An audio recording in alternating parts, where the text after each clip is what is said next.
Hey, everybody, welcome to WCAX. A little bit of a late start this morning, just kind of getting through some stuff on the board here. I just want to touch really quick with our Calvin Cutler, who kind of dived through some new state data as far as child abuse goes in the state of Vermont. And now, on the surface, there is a rise from 2022 to 2023 as far as those reports of child abuse in Calvin. Kind of dive into those numbers for me. I know, obviously this is something that can be pretty alarming to a good amount of people. But what kind of goes into that as far as reporting pre-pandemic, post-pandemic, and why the state says they're seeing some encouraging progress? Yeah, thanks, John. And it's interesting, right? It's a report that the state puts out essentially every year to the legislature to measure, where do we stand in terms of child welfare and protecting kids. And this data isn't necessarily new per se. We are seeing a uptick of reports to the Department of for Children and Families Child Protection Line. We saw over 20,000 reports last year, 20,100 or so, to this hotline, and many of them, of course, come from mandatory reporters like teachers, childcare workers, people that are around doctors, that type of thing, people that are around young kids. And what's interesting is in recent years, in the past couple of years, we've seen child abuse reports and tips essentially rising, and they're starting to level off from where they were during the pandemic. In 2020, during the COVID lockdowns, when kids weren't in the classroom, when they weren't being seen by service providers, there was a really big drop off of about 5,000 or so, just about 15,000 reports in 2020. And for many that work in child welfare and around kids, that was a really big concern. So now we're seeing, reports are rising again. In 2023, as I mentioned, there were about 20,100 reports, which is about 450 more than what we saw in 2022. Of course, these are statewide numbers, but even though the numbers of reports are rising, it doesn't necessarily tell the full story, right? So, investigations and interventions and assessments, the state actually looking into or taking action from some of these child abuse reports are actually dipping off. We're seeing all of those continue to fall, maybe by about 50 or to 200, depending on what the category is. So although we are seeing more tips to the state, we are actually seeing less action from the state as well. And one of the really key metrics that we look for is what are called substantiations, right? Of when, there is an allegation or a tip of child abuse, and that tip ends up being substantiated, and the state does come in and take action, whether it be some sort of corrective plan or removing the child from the house, that type of thing. And we've actually seen a really big drop off in those since pre-pandemic. Back in 2019, there were over 800 cases of that, or substantiations, so to speak. But last year in 2023, there were just shy of about 547 substantiations. And so that really tells us that, the state is getting involved less often, which, service providers tell me that's a good thing, that there is a lot of work that's happening behind the scenes with service providers, mental health agencies, housing providers, drug and alcohol counselors, etc. But they also do acknowledge that part of this, the equation here, could be staffing challenges that we've seen within DCF and within some of our other agencies and partner agencies. And so there is a question of, are we actually are we seeing progress in reducing some of these numbers, or do we just not have the capacity to detect all of the data? So that still is an open question. But certainly, though, from many service providers, they see this as a positive trend. As we know, coming out of the pandemic, housing needs are really acute. Mental health Opioids are still a very big problem, and especially alcohol consumption and alcohol abuse within households too. These are all factors that that really trickle down and are some of the major contributors or underlying factors in many cases to strife in the household and to child abuse as well. So it's just these are numbers that we can look at to really explore whether to what degree the state is doing in terms of helping kids and child welfare, and what more really needs to be done. Yeah, definitely getting a gauge of what the future are kind of like next steps could be. But it really seems like it's two issues on the same coin, if that makes sense. You know what I mean? We're looking at if we're getting uptick in numbers, but then also you're seeing those fewer investigations, fewer interventions, and the like. But Calvin, I know you have quite the busy day ahead of you, so I'll let you go. I will bring up your story again, and I know that, like I said, you got some stuff on your plate. But I appreciate you coming by, kind of shedding some light on some stuff, and some of those can be a pretty difficult topic for a few people. But Calvin, thanks for kind of walking me through some stuff. So. Thanks, John. Sweet. All right. Have a good one.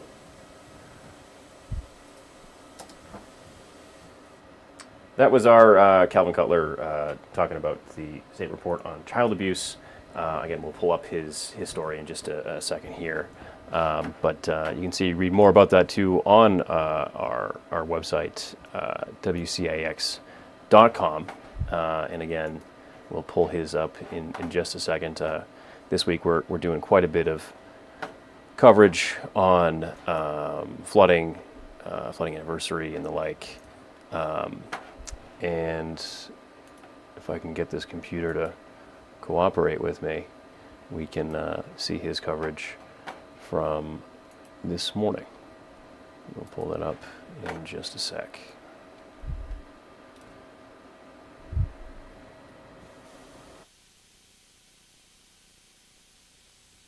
Despite the numbers of child reports ticking back up after a pandemic-era lull, service providers say that they're encouraged by early progress.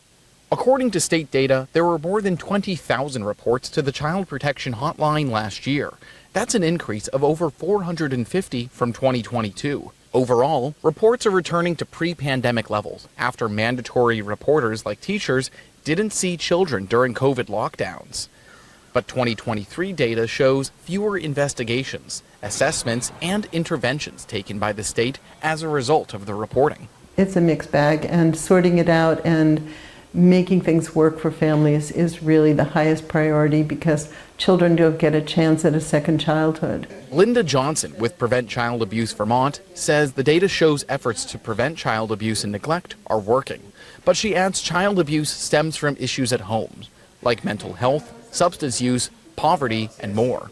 About 80% of the people we see in our family support programs have addiction to opioids primarily, and then alcohol. We're not seeing people in our family support programs who just want to be better parents, but nothing terrible has occurred.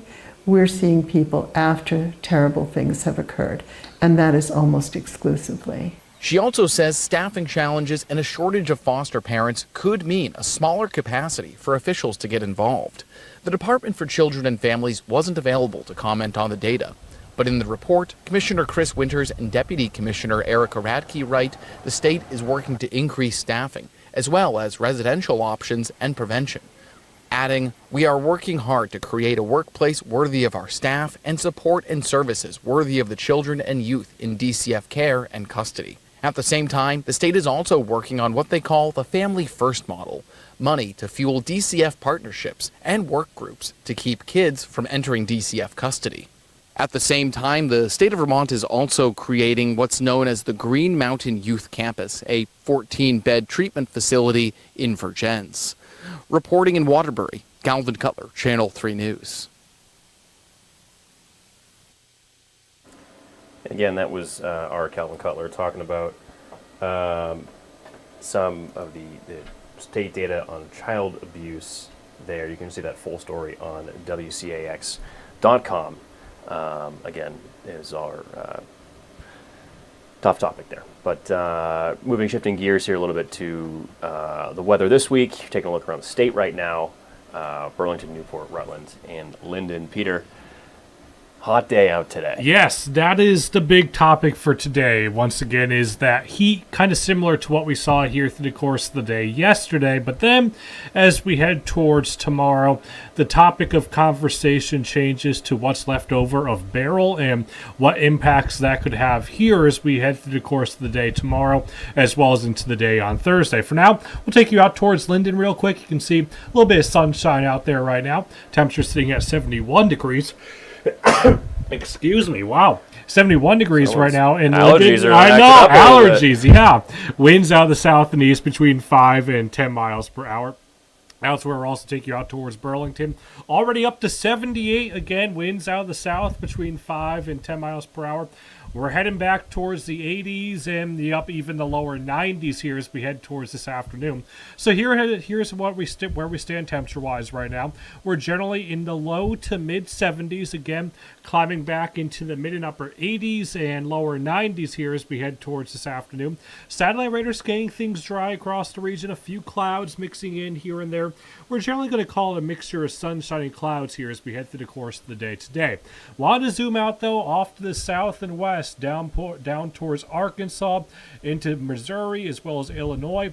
All that precipitation down there, that's what's left over of Beryl, and that's going to gradually begin to work its way north and east here as we head through the rest of the day today, and we're going to start to notice that making its arrival in our neck of the woods as we head towards tomorrow afternoon and tomorrow evening. Here's how it times up on Futurecast again. For the rest of the day today, we generally talk about a mixture of sunshine and clouds out there. The chance at maybe a few pop-up showers and thunderstorms kind of just sporadically dotting up and dotting the map here and there through the course of the afternoon and evening hours today. Tonight we are dry, clouds gradually on the increase. We start off the day tomorrow as well dry, but then take a look at what happens as we head towards tomorrow afternoon, tomorrow evening. You start to see all this rain really begin to fill in across the far northern portions of the area, really right along that international border. This is 6 p.m. tomorrow. Take a look at what happens as we advance the clock towards midnight. That rain really not moving all that much at all. You can see that rain continuing Wednesday night into the early morning hours on Thursday. By the time we roll around to Thursday morning, got a little bit of rain left over across the far eastern portions there of the area, the upper valley up towards northern New Hampshire. We gradually get that out of here. We get a tad brighter here as we head towards Thursday afternoon and Thursday evening, but it's not before some of us see a good amount of rain. Again, it's really across the far northern portions of the area where we're talking 3, 4, even 5+ inches of rain possible.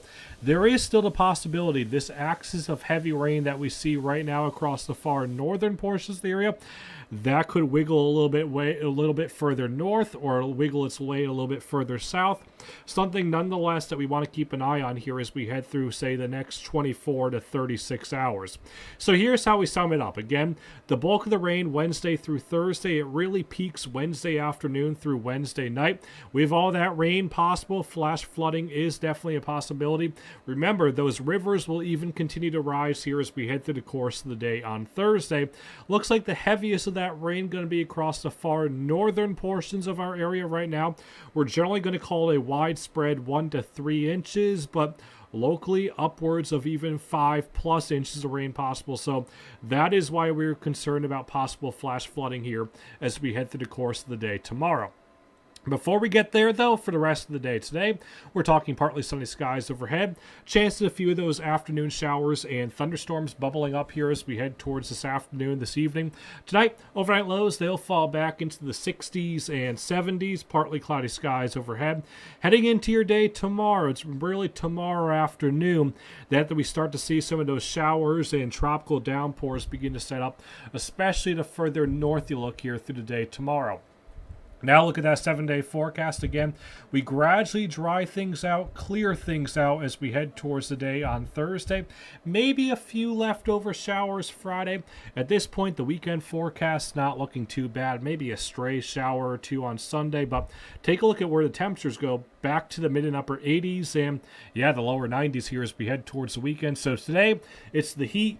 Tomorrow, we got to keep an eye on all of that rain we're talking about, and then back to more heat for the weekend. Yeah, Peter, it's one of those things, too, is like you get temperatures like this, you want to be safe getting outside, sunblock, water, staying hydrated. Yeah. But, facing the middle of the week, want to make sure, Yeah. really conscious of just safety, flooding. Rapidly evolving situation, something that we're going to be watching closely here in the weather office through the course of the day today, and really through the first half of the day tomorrow as well.